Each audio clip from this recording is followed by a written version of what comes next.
Hey everyone, welcome to the first webinar for 2019. I see a lot of familiar faces. Hi Arlene, hey David, Dimpy, Jason. I can see some new faces as well. Jordan, Patty.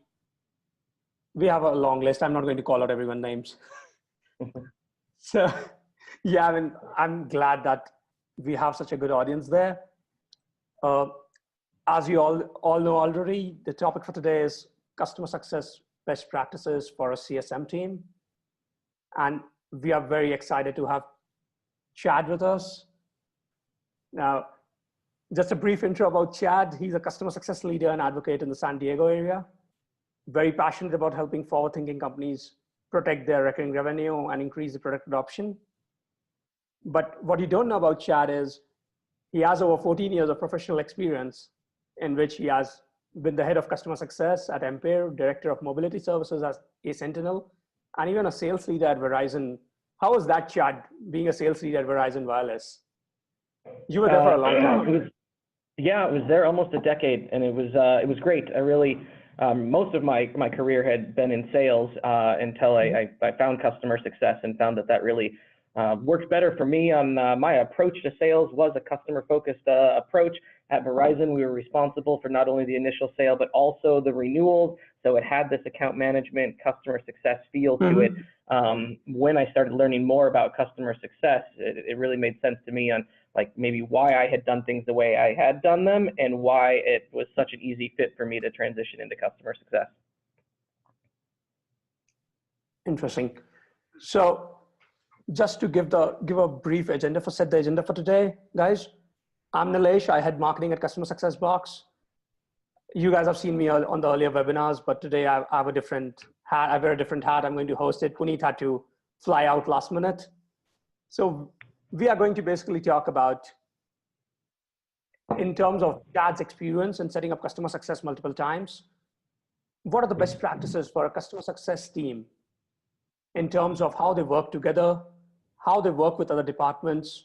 We especially want to focus on intra-departmental and inter-departmental communication, and about the technologies and the processes which Chad has used in his experience.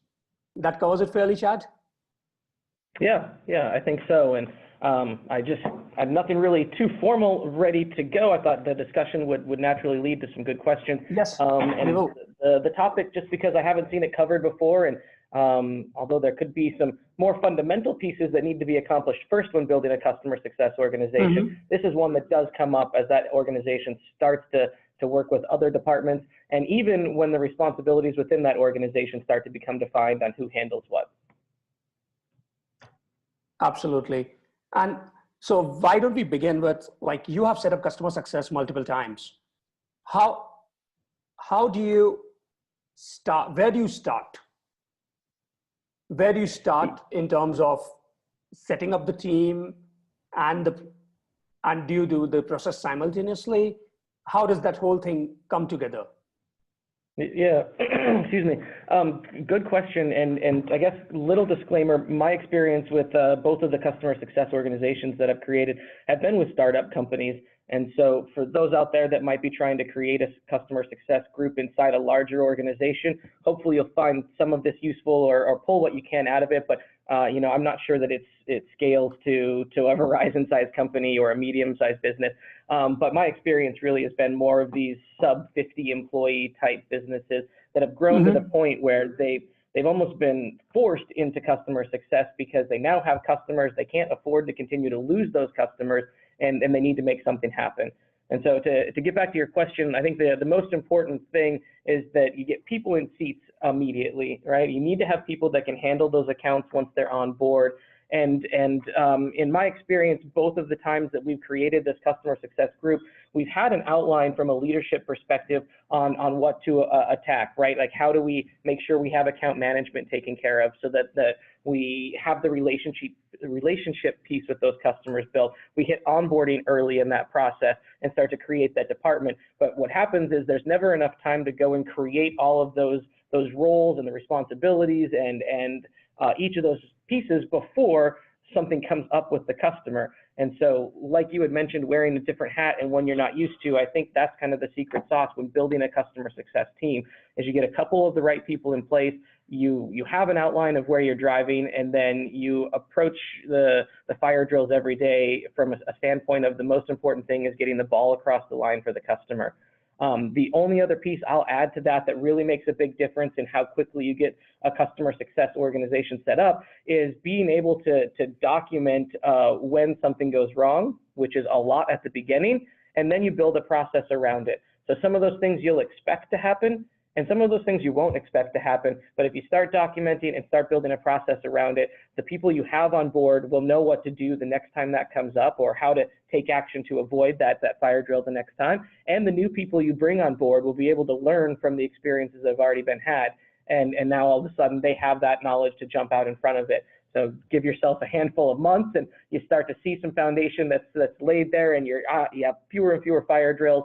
And then really, as has been a popular topic with your webinars, what falls into customer success down the road really becomes the next question. How much does customer success swallow up of the existing business?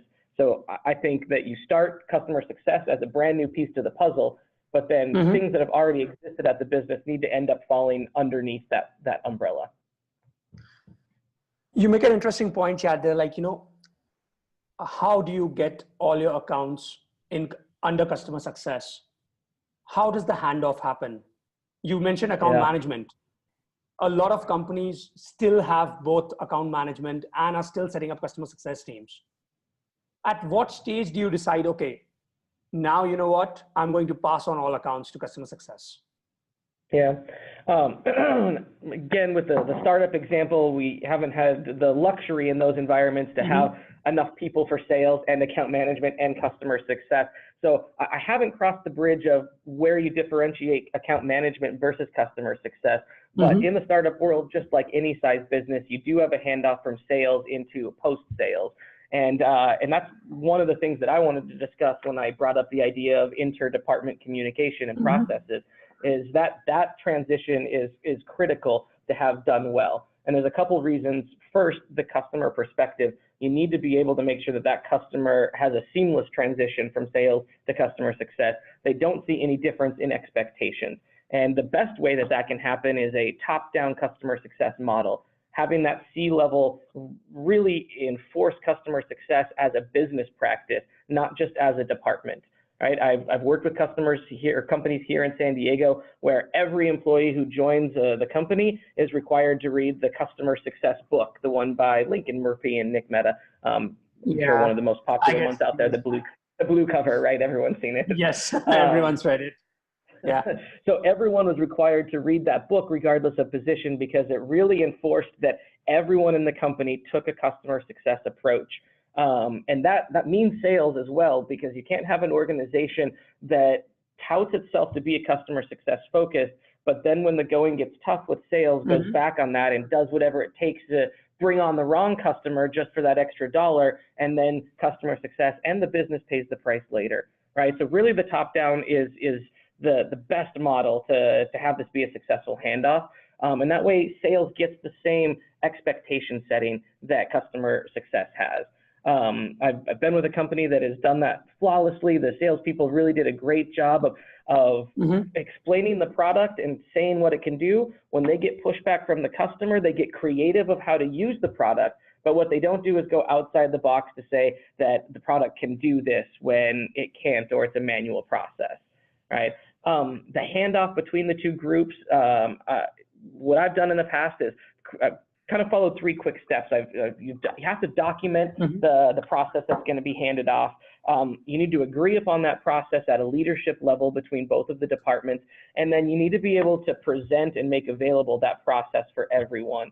So when you look at that documented process, it's a living document, because the business is going to change, the target customer is going to change for sales, the support that's provided by customer success is going to change. You know, in the general rule, I think, is for customer success for a business that's less than $10 million in annual revenue, the customer success job is really about adoption of the software. And so you have a lot more manual processes and a lot more engagement at that range. Versus a company that's 10 to 50 million, customer success is really about the process then. how do we start figuring out what needs to happen in every single scenario? And then once you pass that 50 million, and these are just ballpark numbers, I think that the kind of the general, but once you're past that larger 50 million number, customer success is all about scaling. Now you want to be able to create that repeatable experience for the customer and that repeatable process. So when you create this document, it needs to be a living document that can change as sales changes and that can change as customer success changes. It needs to be detailed. Every step has to be included in that document, and not for necessarily like an accountability standpoint, although that helps with it, but because for those of you who have been in sales, like when you are selling a customer, you're selling yourself. You're not making false promises. You're making promises of what you would do for that customer. When those promises are outside the box of what the company does, then you hand off to someone else. They might not be willing to go outside the box the same way that you were. So if you have everything documented on this process, and made up example, but say the sales guy thinks that after 30 days I should do a follow-up call with the customer to see how things are going. If that's not documented in the handoff document between sales and customer success, then customer success might also have a process that they check in at 25 days or 45 days. And now two groups are trying to service the customer in the best way possible, but it makes that awkward transition for the customer.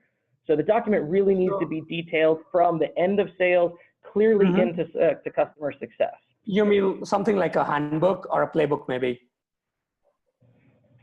So we in fact have we have a couple of questions. So Jordan asks, in general, sellers don't like following a handoff process.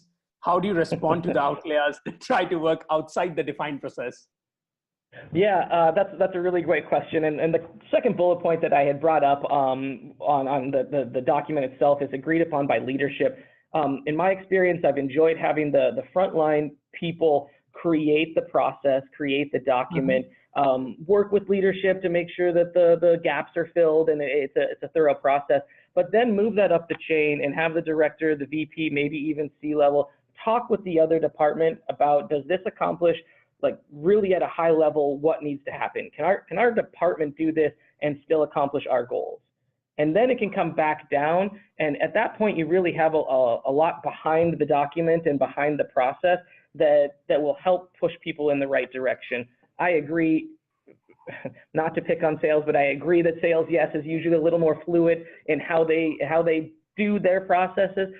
But if you've got a whole department of sales that's doing the same process, that makes it a little easier to get people on board. If you have sales leadership that's also backing up the process by encouraging people to make sure they filled out the form, to make sure they've had the meeting, that sort of thing. I'll give you an example. One of our processes from sales to customer success included like about 3, maybe 4 action items for sales. And it wasn't so many that it was overwhelming. They were easy enough that, like, again, if people didn't want to do them, it didn't take a lot of their time to kind of force them into doing it. It was a quick handoff sheet that was 1 page. I can't remember, maybe 10 questions, something like that. The critical things like how big is the deal, so we know how much time it's going to take in the onboarding and that sort of thing. And then it was setting up a call with the customer. And that's the call where the salesperson would introduce the idea, the customer success team, and do the official handoff. It was setting up a call internally that would happen before the customer call, so that there could be a verbal handoff of the account, so we can know what the pushback was and who were the champions of the software and who was the naysayers and how high up in the organization was supporting the purchase of this. And then the last piece was the call with the customer, where customer success took over. And in that circumstance, after that call where the salesperson handed off to customer success, we didn't have the salesperson involved in any more calls going forward unless something really went wrong with the account. And that's kind of a hard transition to do, just a 1-call transition, but it was really successful for us because it gave customer success the almost authority it needed in order to take over that account and have the account trust that customer success could handle it. If things went poorly for some reason, we'd bring sales back in because we don't want to just have a miscommunication, but really it worked out pretty well where customer success could move through any issues, most issues, and then really take ownership of that account. Gotcha. So Anthony has an important point here. Anthony says that he totally agrees with you, that sales needs to coordinate that kickoff, the first handoff call, but he says he gets a pushback a lot of times. So how should he argue why it is needed to have the department that is passing the client set up the handoff? So why should sales set up the handoff? What should be the argument behind it?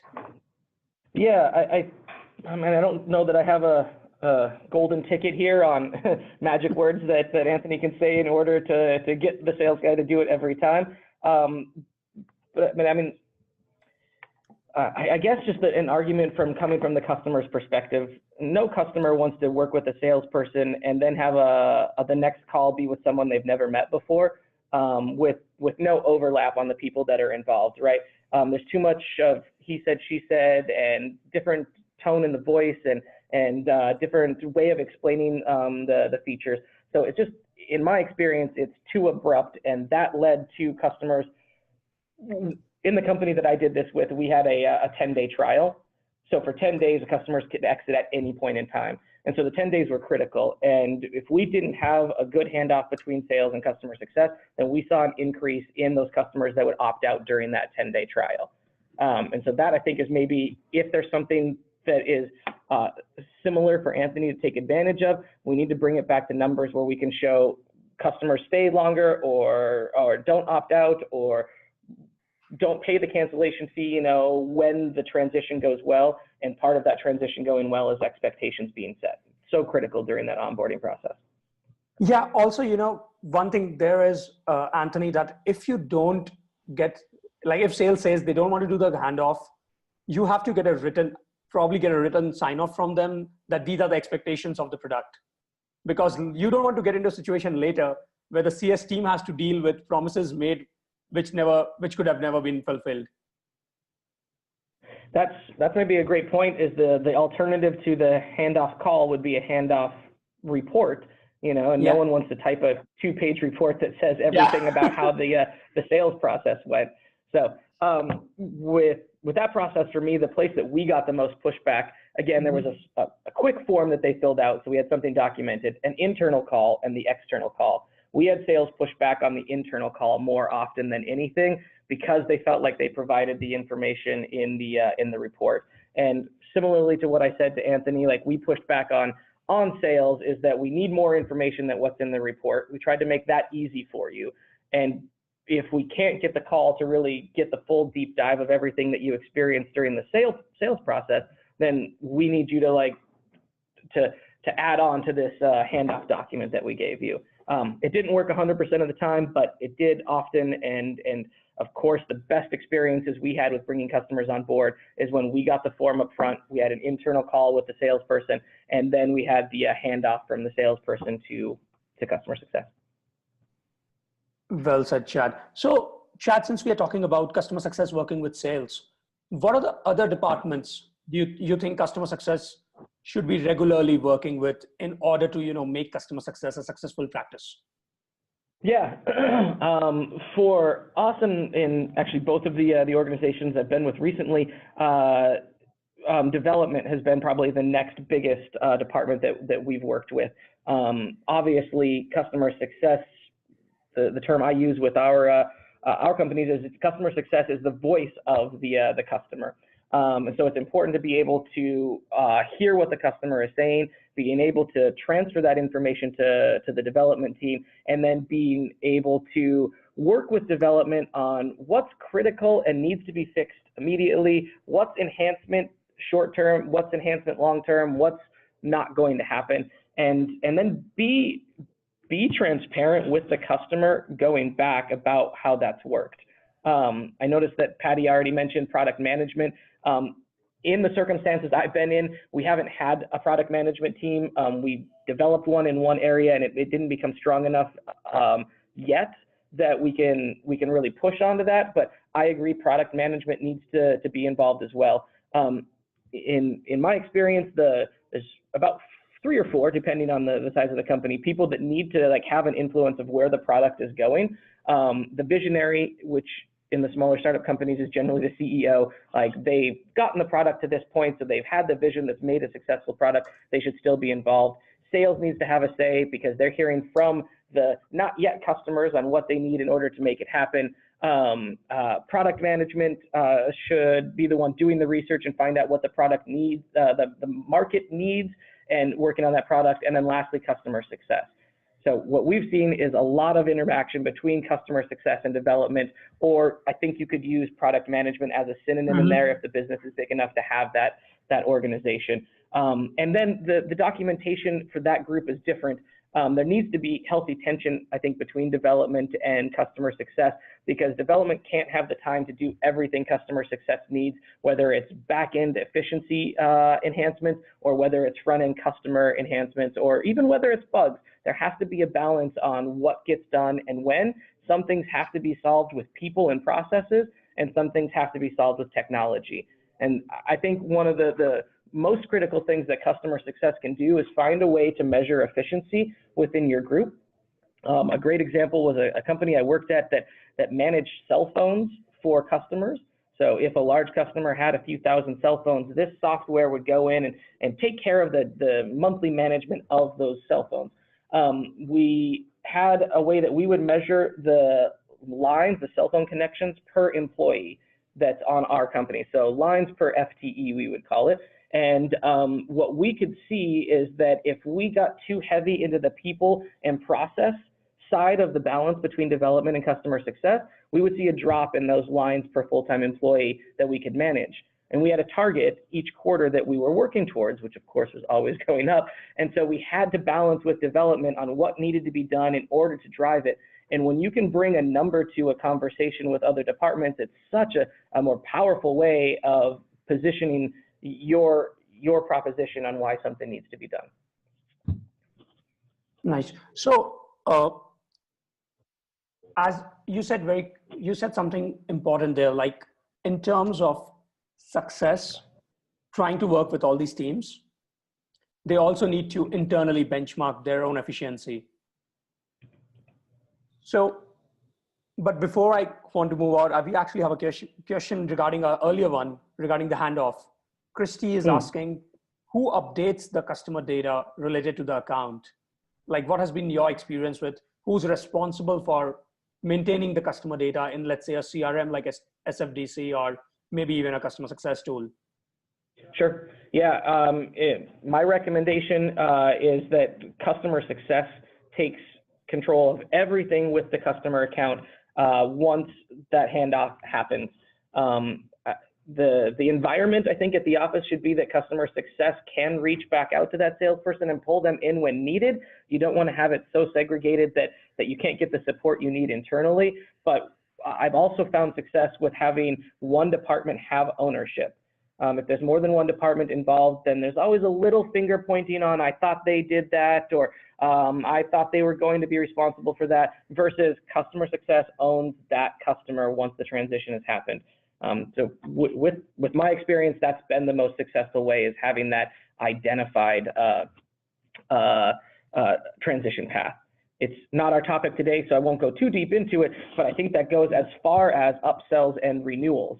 If you're trying to hand back off to sales for upsells and renewals, then it creates a really disjointed experience for the customer, whereas I recommend, and every company is different, and so there could easily be circumstances where this doesn't fit as well. But I think in the majority of companies, the recommendation for me would be to move upsells and renewals into that customer success organization, so you really have one department that owns that customer after the initial onboarding.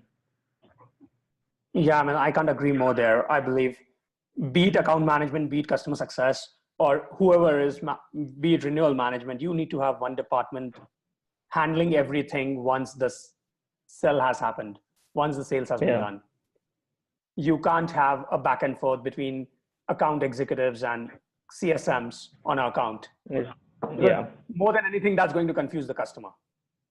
Yeah, I agree. I think it creates duplicate communication and efforts towards the customer, and it creates the opportunity for things to fall through the cracks when two people are trying to overlap in how they handle things. Absolutely. And also, one critical thing there is that customer success is responsible for product adoption. If if they have ensured the product adoption, giving the account back for renewals doesn't make any sense. Yeah. I I agree. It creates an awkward transition. Yeah, because the sales would have no idea how the product adoption has happened, how the onboarding has happened. Unless and until you had an onboarding team doing onboarding, that's a different scenario. Yep, I agree. But yeah, I think, yes, this is, so I think this is something we can park for maybe a different webinar altogether. Probably, there's a lot in that topic, yeah. Yeah, we can go on and on. Moving on, Chad, so we talked about inter-department. What do you suggest when it comes intra-department? How does customer success manage its intra-department communications, the processes, the handoffs? Yeah. I think maybe start with defining intra-department. I said it earlier, but in my experience so far, it's been best that everything that happens post-sale is part of the customer success organization. Again, that might not scale into some of these businesses that are bigger, but in the smaller businesses, I really feel like that's been a successful model. That means that onboarding is part of customer success. The CSMs themselves are part of customer success, obviously. We've included tech support, call centers, ticketing, all part of customer success. Now, to be clearer, I don't recommend that one person is able to do all of those things, because I think you lose some efficiencies with the customer in the software at that point. But I think that having them be one department is important. So one of the businesses I had worked with before, the one with the cell phones, when we did have like one person managing an entire account, everything that happened with it, and we could really only drive to about one person managing 7,000 cell phone connections. Which of course the software manages most of it, but we would still use that number. So one person could get up to 7,000, maybe 7,500 connections, and that's about it. They were maxed out on their bandwidth. Where we went from there is we siloed the department, and we started having, subject matter experts in each of these areas. A CSM, we had someone that could just analyze the bill. We had someone that would just process tickets. We had someone that would answer phone calls. And when we moved to that method, which required more people, so a business has to be at the stage where it can afford to do that. But once we siloed those, we ended up moving our lines per full-time employee to 12,500. So we saw a huge increase in efficiency by being able to have experts in each of those areas. So when I say intra-departmental communication and that sort of thing, I'm really talking about those different departments inside customer success. So when a customer comes on board, who do they come on board to? Where do they go from that? My experience has been wildly successful with the customer coming on board to the CSM, and then the CSM bringing in an onboarding specialist.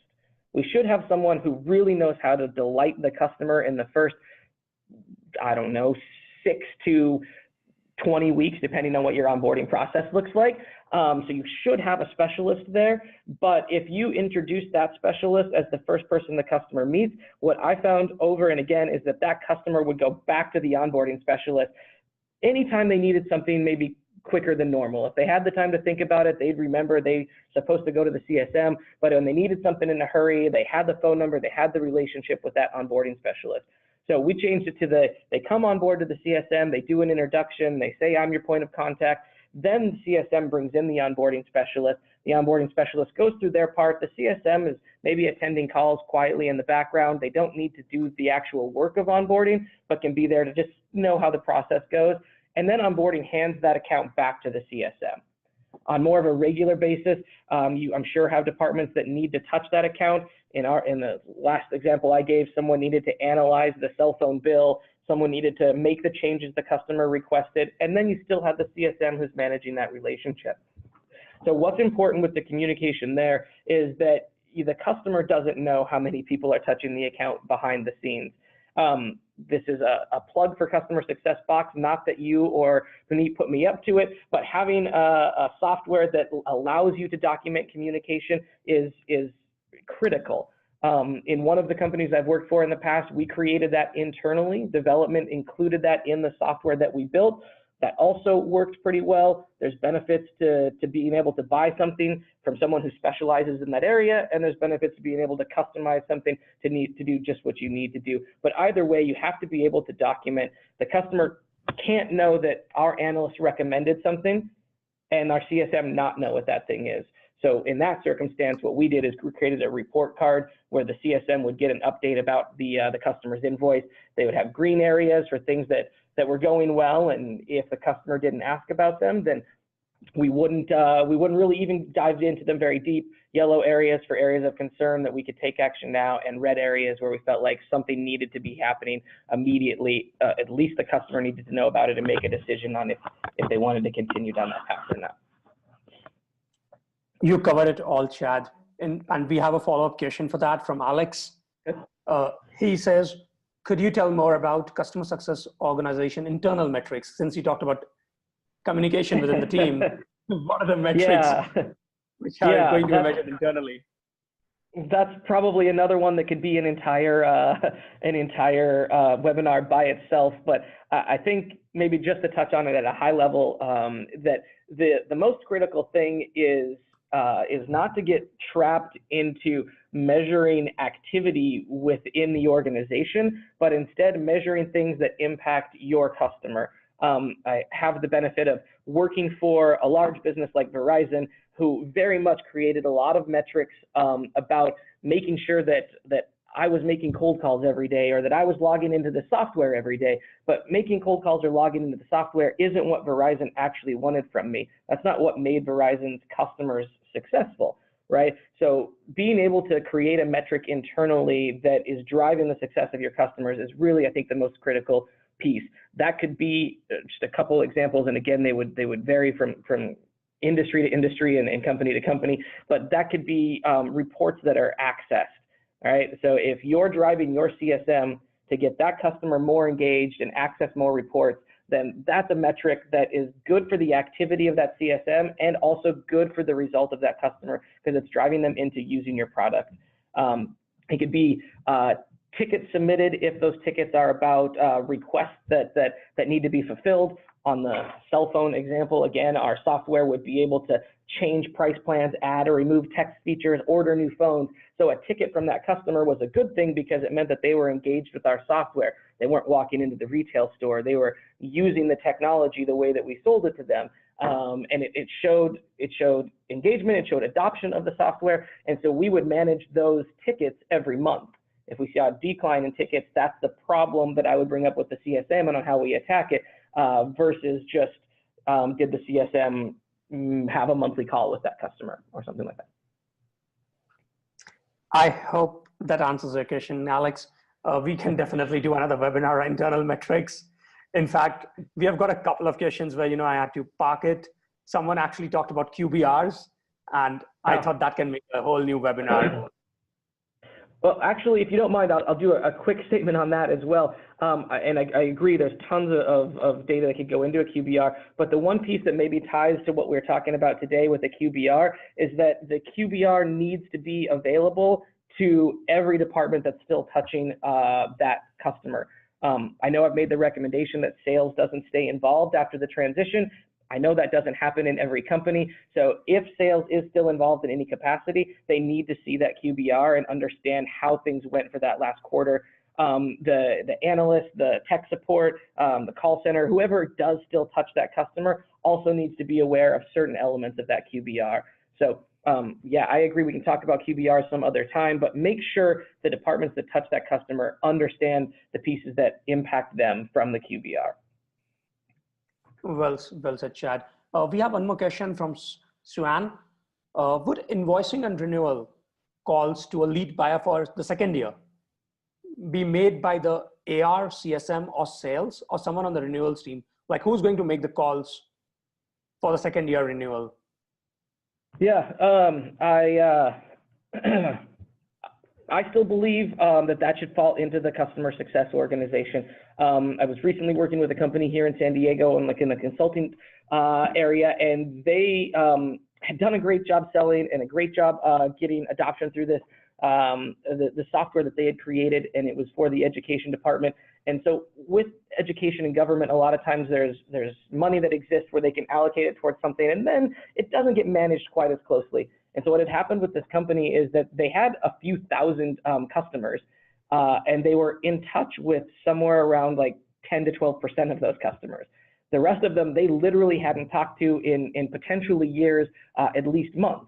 And so while we were discussing like how customer success looks in this organization, they had like maybe 27, 28 employees, and they were just now building in this customer success department. So as we were discussing how that would look in this organization, the question came up, who's responsible for reaching back out to these customers who haven't been touched forever? Likely the person who's managing this is different than the one who originally managed it. Likely the person who would say yes to continue to have the software is different than the person who originally bought it. And my recommendation for them, and based on my last conversation, it looks like they are going this direction, was that does belong to customer success. And really what they need to focus on their first few hires, which down the road may turn into a one specific team of the customer success organization, but what they need to focus on are people who are comfortable with sales. Because when you make that phone call to someone who hasn't heard from you for a year, or in Sue-Ann's question, like the 2-year renewal mark, like hopefully customer success has done a good job keeping in touch with that customer for the 2 years in Sue-Ann's question. But either way, when it comes down to it, you need someone who's comfortable with sales, who can set the expectations of what your software is going to do, who can set the expectations of how you're going to interact with that customer going forward. And really customer success is poised best to do that because they have as much knowledge as possible on what's happening with that customer. To take it to an extreme example, I think a lot of companies these days in this monthly reoccurring revenue model do no contracts at all. One of the businesses that I had mentioned earlier did no contracts, and it was a 30-day out. So if customer success is responsible for reselling, because it's not like you need a signature every month, but reselling the customer on staying engaged and continuing to use the software, then that should be the same people who are qualified to make that call after 2 years or 3 years or 6 months or whatever the time period is. I hope that answers the question. One thing I would add there is, so if it's just a regular call where the customer has already signed a multi-year contract, you could have the accounts team do that just for the invoicing. But if you're trying to actually renew the account, then it has to fall in customer success. Yeah, I agree. If it's about the collection of money, I think that there needs to be a separation between the accounting team and customer success. Customer success, it's more important to maintain that relationship that you're on the same team and the same side versus the bill collector.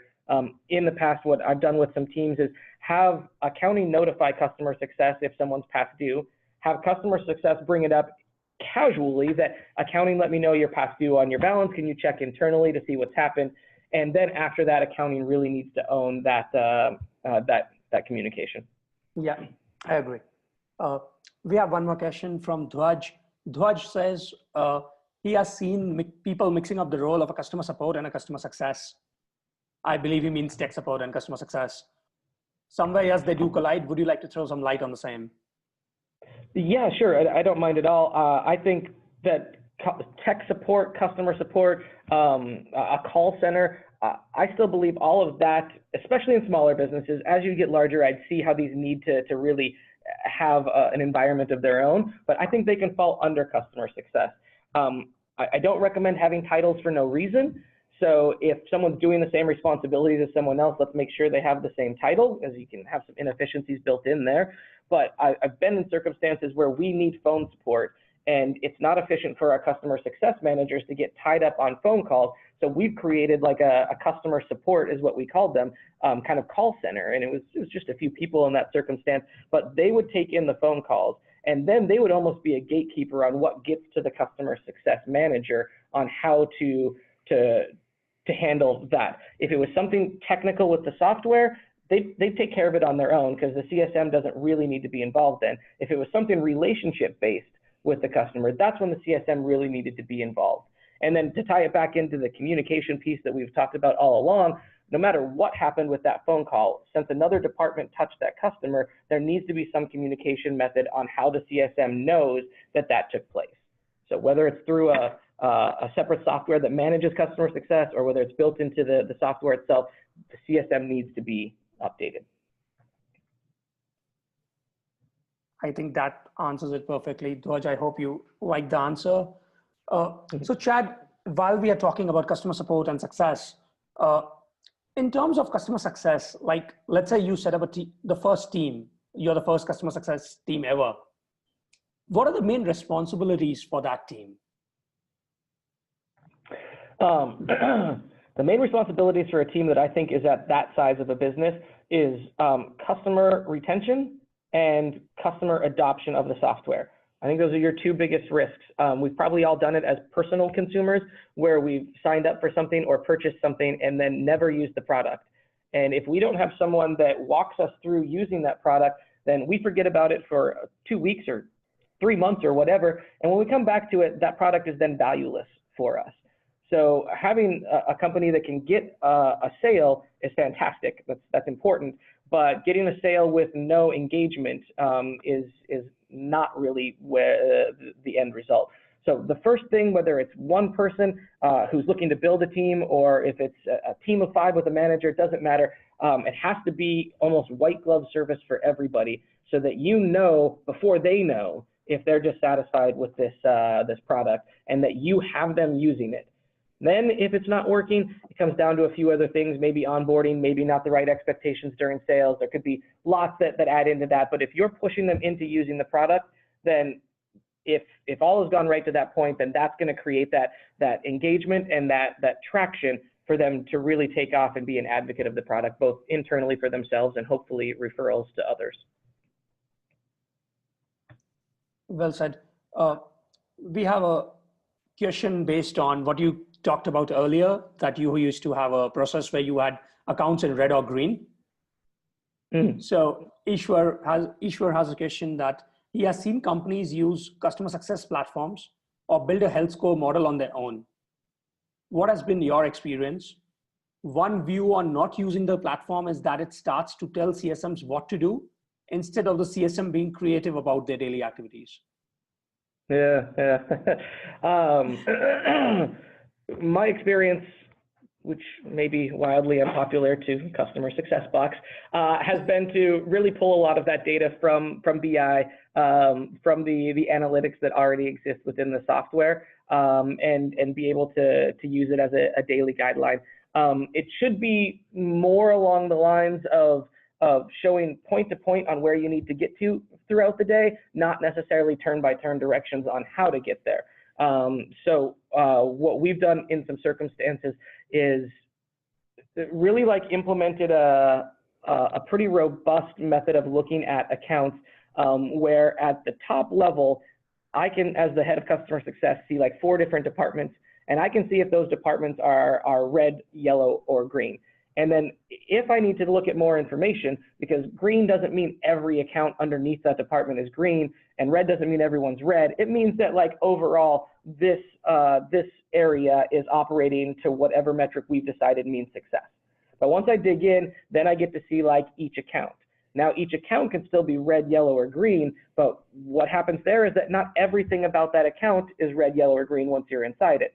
So then again, you click deeper into that account, and once you're in that account, now you can see okay, this customer is low on accessing monthly reports, but high on customer engagement or whatever, right? And what that does is it really drives your regular communication with that customer. So the CSM can look at it at that bottom level, at the account level, to find out the details on, all right, my next call, whether it's weekly or biweekly or monthly with that customer, needs to cover these areas. So that we can move towards more adoption from that customer. Then the manager can look from a little bit higher level, director can look from a little higher level, the COO can look from a higher level, and there's a quick glance at the health of the organization at pretty much any level.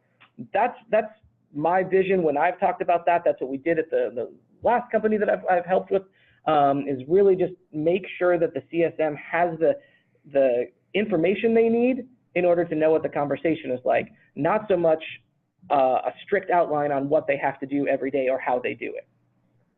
Yeah, in fact, so I'll add something there. So you should consider even if you're using a customer success platform, the reason we started out with building a platform is because we wanted to enable CSMs to take the right actions.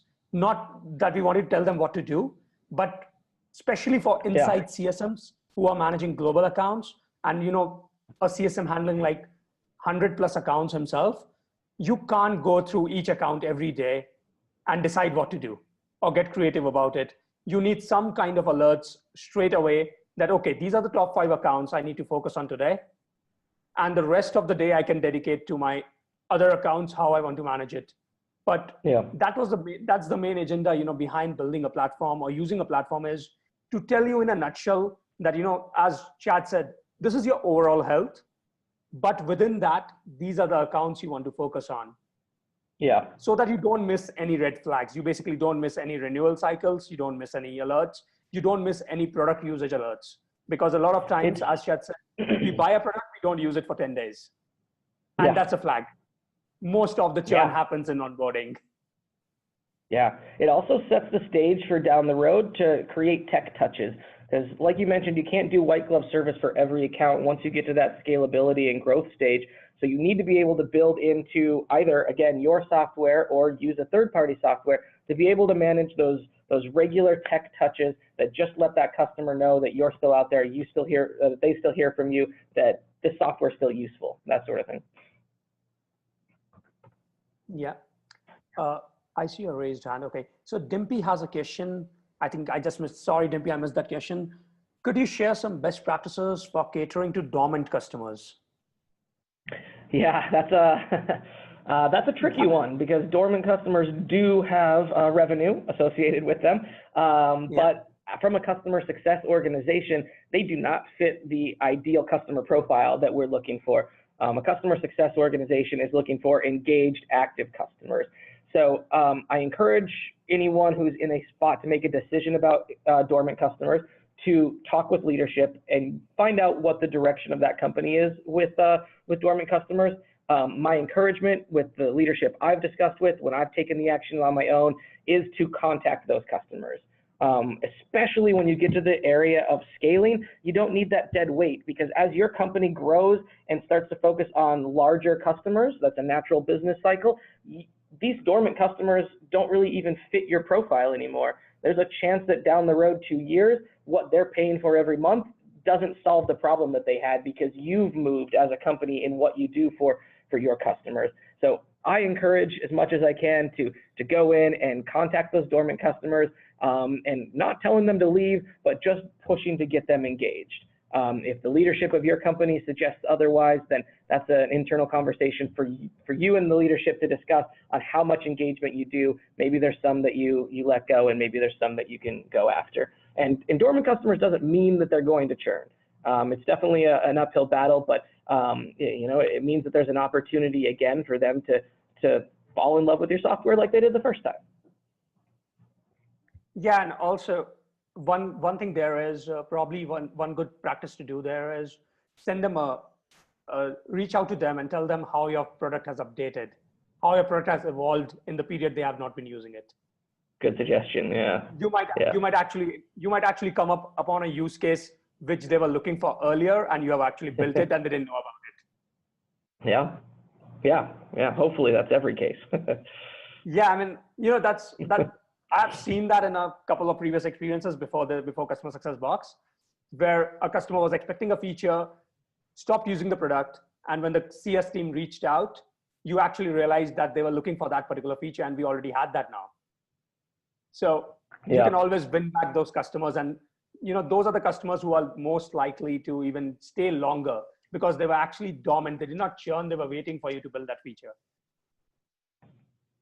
Yeah, I think in an ideal world, even customers who are waiting for a feature are still engaged customers. They understand, they're getting a communication from you, and maybe they're not taking advantage of as much as they want, and they're waiting for that upgrade, which is always dangerous with development. Sell the bananas you have today, not the ones you think you'll have. But absolutely. Yeah, I think communication with a customer is always the right answer, and even if they choose to stay without using all the features, they should still be on that communication. Yeah. Plus, I think in an ideal world, we would the customer would be you would actually know what is the expectation, like 100%, and there would be no surprises. That's true. Yeah. So we have about 10 minutes. I just want to take, I'll just ask one question which I had, and then we'll move on to some questions from the audience. Okay. So okay. Chad, in terms of, you talked about documentation. In terms of processes, what you come from a startup world, and I see a lot of people in our audience is also from the startup world. What are the best practices there? What kind of documentation or technology or handoffs do you recommend for, let's say, companies who are just starting out in customer success? Yeah. I think you can do one of a couple things at this point in the life cycle of customer success as a discipline. There are tons of resources online. There are companies who are 100% dedicated to customer success, as you know. And so you can find resources that would be playbooks and handoff documents that are, 3 most important things to hand off between these organizations. I think that what you need to do first is you need to have a playbook. It might not be the one you end up with in 6 months. It might not even be the right one, but you have to have something that you're shooting for, because just taking fire drills as they come is not an efficient way to handle it. It's inevitable when you're starting, but you have to have some direction that you're going. And that direction should leave room to be able to handle the unknown. So the playbook is generally just a guide, a road between where you are and where you want to be, but that road's wide enough that you have time to bounce back and forth between the curbs as things come up. And like I mentioned with the documentation, I recommend people creating in between these departments. The playbook needs to be a living document as well, where as you find out that this doesn't work, you replace it with the piece that does work. And a lot of that comes from the fire drills, right? You all of a sudden are there till 9 p.m. trying to make something work for a customer. Well, don't do that again the next week. Learn from the fire drill you just went through and start including that in the documentation and the playbook.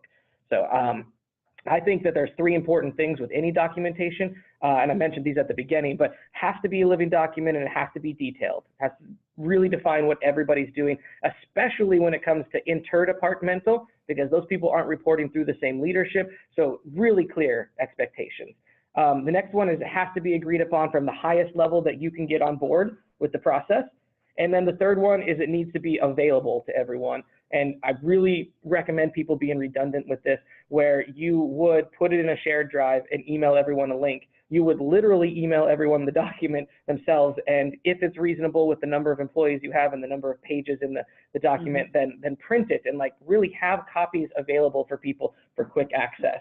The last thing, and this is with, again, any documentation, whether it's a job description that you're using internally or externally, but try to have it as short as possible.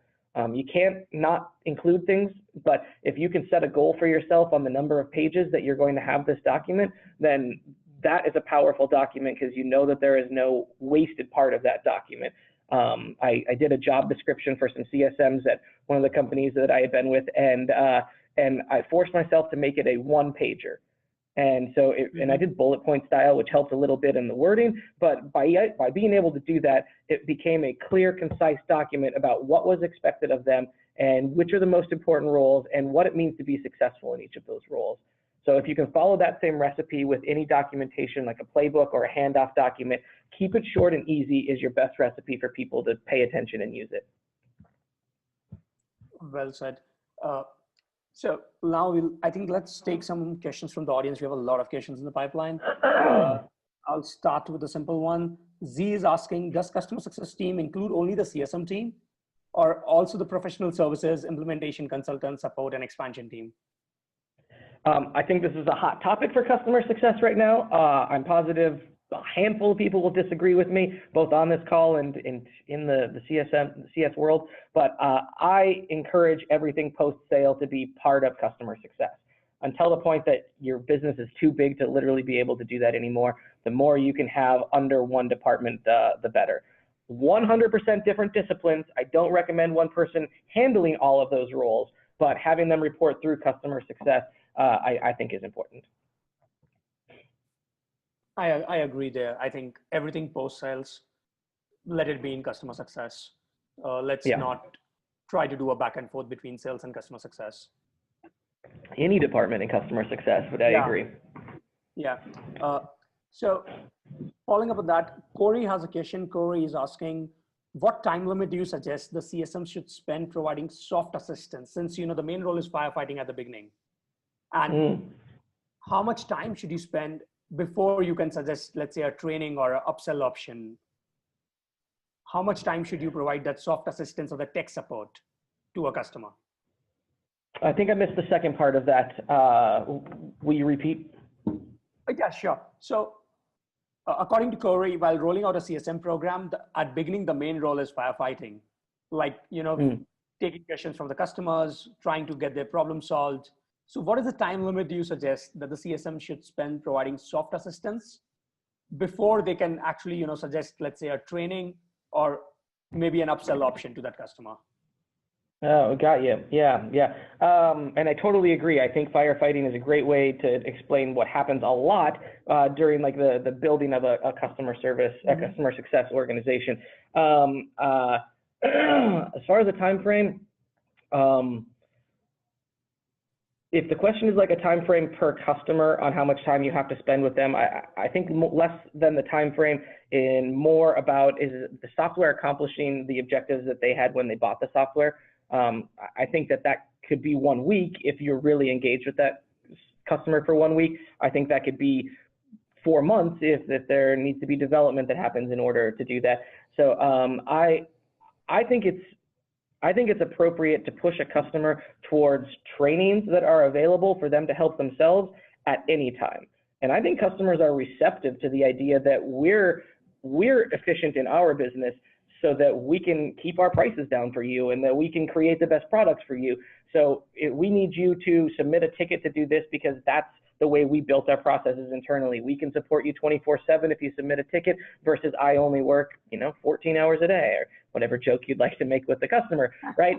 Same thing with the trainings is we took the time to make this training so that it can answer these questions and you can hear it from the expert, or you can get help without having to wait for me to call you back. So if that's what Corey's question was, then I think that any time is appropriate to move into that area. If it's an upsell, that's a little trickier. Maybe a renewal, you need to make sure the customer is satisfied with the current product before you ask for that renewal. Sometimes the contract periods dictate when you have to anyway. An upsell, if the customers know that they selected a certain package and what they want isn't part of that package, then I think the best option is just that transparent conversation. The only time you'll get in trouble with that, I think, is if the customer thinks they bought a package that included that and then it doesn't. And now you're asking them for more money to include something that they thought was already included. Hopefully the company has an open door policy enough that you can talk with that salesperson about this specific issue and maybe get some background information before you call in. That also sounds like an area that could turn into an escalation from a customer, and a quick add-in about that. As uncomfortable as it might be, I really encourage the customer success manager themselves to have that initial conversation with that customer. And the good thing about that is it lets the customer vent and maybe emotionally calm down a little bit. But secondly, the customer success manager can bring their manager or director or whoever on board. And then once that person comes on board, this is now already an escalation to the customer. The customer is already somewhat, not fully, but somewhat satisfied that this issue is big enough to get the attention of someone else. If you have that manager or director in immediately, then it's not an escalation yet. You just have a group of people listening, and you have to go to the next level in order to have the escalation. So whether you're giving something back to the customer in those escalated areas or whether you're not, I think a lot of it is perception about how the customer is heard and how big of a deal that they understand this is for you and your company. Well said, Chad. Devendra is asking, what are the best practices to engage other people and develop value-added relationships while going above and beyond for the client and the team? I guess my question would be, is that for external, for the customer? How do you engage the customer, or how do you engage other departments internally? Expecting that he means internally, I'll answer that one, and if not, you can chat again and I can touch on it. I think that and again, I've got this advantage of being from the startup world where things, a little bit different focus on how you approach the business. But I think that it is, everyone has the same end goal with the customer, right? Like no one is coming to work every day and saying, I don't want the customer to be delighted or have a great experience. And so if you're able to really break down what the customer needs and what's going to make a difference for that customer, then everyone wants to be able to help. What you need to do with other departments is the same thing that you're asking them to do with customer success.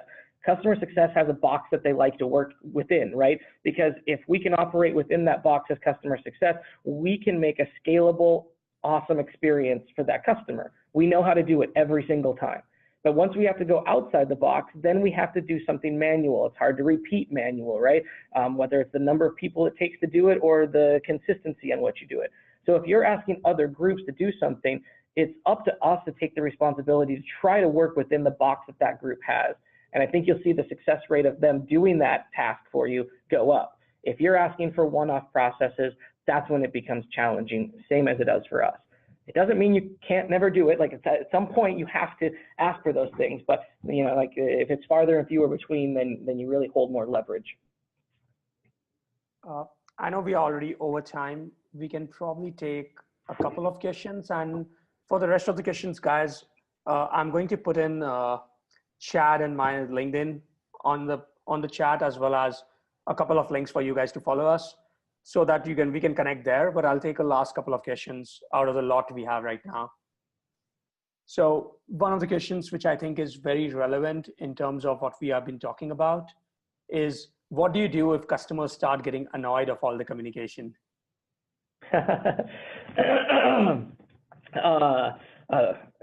Funny personal story, I guess. The very first sales job I ever got was in a retail store that sold cell phones. A lot of my experiences had something to do with cell phones. My personality is always detail oriented and really like making sure everything goes right. I had this customer that wanted to buy and was showing every buying sign possible that they were ready to go. Credit card out, like just wanted to pay for the phone and walk out. But I wasn't done explaining like some of the features to that phone. And in my mind, explaining every feature so that person had all the information and they couldn't be dissatisfied about anything was more important than reading the situation from the customer and understanding what they wanted. And so after like going through way more information than they needed, they still bought, thankfully. My manager gave me the feedback that this guy was ready to go long before you were. There's documentation you can send or have them walk out with that can give them the same information if they're interested. I'll use that as the analogy for the question, is that the customer's in charge, right? Your job is not to force the customer to be touched 4 times a month or to get this many emails. Your job is to make the customer have an amazing experience. And if you can do that within the box that you want to operate in, then that's when you're most successful. But if the customer isn't having a great experience inside that box, you need to start to decide what can you manipulate in order to change that customer experience to something more positive. There is a balance though. You can't turn it into a manual process, because once you get to the point in the business where you need to scale and be able to do this for hundreds or thousands of customers, it has to be something that's repeatable easily and by every person. So figure out what elements can be manipulated within the box that you have, and really make sure that you're trying to adjust to what the customer wants, not what your company has decided is customer success. Well put. Just one last question. I guess we'll take one last question regarding, so it's regarding what we're talking about, the escalation bit. So there are actually a combination of questions. One, is there a title of a person you would think you speak on the phone with a customer regarding escalation? And the second is regarding escalation, when is the right time to escalate an issue to a senior manager or a VP? Yeah, excuse me. What was the first question about the title? Is there a title of a person you would think you speak on the phone with a customer? Like on the customer side, who would you speak to? Not sales, not CSM. Yeah. I think 2 things in this issue. Depending on the size of your company, I think that any concern with a customer, a manager should know about that. If customer success managers are reporting directly to a director, there needs to be a little bit more of a filter because there's likely a larger pool of responsibilities at a director or a VP plate than there is at a manager's plate. But as soon as you think something is wrong with the customer, I think action needs to start. The first action, like I mentioned earlier, should be the customer success manager. You can talk with your manager or the director beforehand, but the call should just be that customer success manager. Then the escalation, I think, is if the customer success manager can't resolve it, then you bring in the manager, you bring in the director, or whatever it is. And again, I recommend with like the closer to the front line, each call, one escalation up, try not to skip. The other piece with the title, I think it's really important to try to match titles with the customer. So if the customer is escalating and bringing on a director, then it's important for you to maybe bring on a manager or a director or someone that has a similar title, because if you bring on the COO with their director, then there's nowhere left for you to go internally if that escalation then escalates for the customer past director. Same thing that if the COO of the customer comes on the phone, you can't have a manager title there because, I mean, you can, it always can work, but it creates a little bit of a scenario where the customer isn't sure if you're taking this as serious as they're taking it. Right? There could be a million things that influence this otherwise, but I feel like if the customer is going to escalate, then you need to try to escalate it about the same way. If you don't know if the customer is escalating and you didn't resolve it on the call, then just go to your immediate supervisor and bring them on. The last piece I think that I'll add, because there's so many variables with that, is that more communication is always better than less communication. And I know people get uncomfortable about like asking tough questions with customers, but if a customer's not happy and you didn't resolve it and they want to escalate, there's nothing wrong with asking them who they plan on bringing on the phone, right? And that way you can have the appropriate people on the phone too. That can not only be like title and seniority, but it also could be development. If they're going to bring someone technical on, you need to bring someone technical on. So just have that communication be open. And the most important thing for that customer success manager is to diffuse the situation. Doesn't mean the escalation will go away, but it means that it's now not as hot of an issue and everyone can have a little bit more calm conversation about it. That's, in my experience, that's what I found. Hopefully that will work with most. Yeah, thanks so much, Chad. It's been a great conversation. I hope we get to do this again soon. And we have had a wonderful audience. I know that some questions remained unanswered. Hit us up on LinkedIn. We'll be happy to answer it there.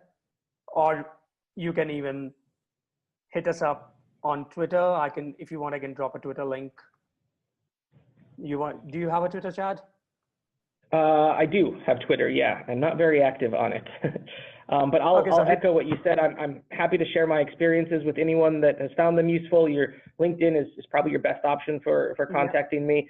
But I'm grateful for everyone who showed up, and I hope that something I had to share was useful. And please feel free to reach out if there's anything additional I can help with. Yes, no, thank you so much, Chad, for your time. And guys, you have been a wonderful audience. Find our previous webinars, and we are going to announce more webinars in the coming weeks. We want to keep doing this as we did last year. So we do two webinars a month. This year, you will find something new on our webinars. We are going to start doing product webinars. We are going to start updating you on what we are building at Customer Success Box so that you get an insider's view of what we are coming up with.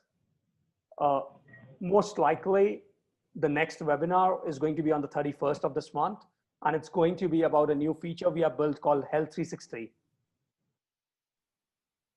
So just to give you like a one-liner, we have divided health into 4 parts rather than a single health score.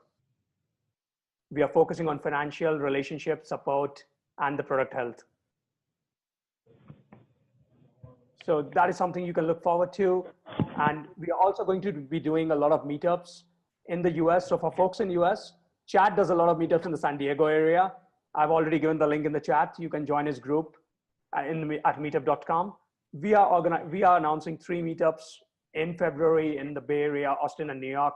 You can find the information in the meetup link. I hope we meet you some folks when we are there in the Bay Area for SaaStr. But for now, thank you, Chad. Thank you, audience, for a great webinar. See you next time. Bye-bye. All right, Nilesh, thank you. Thank you, everyone. Bye.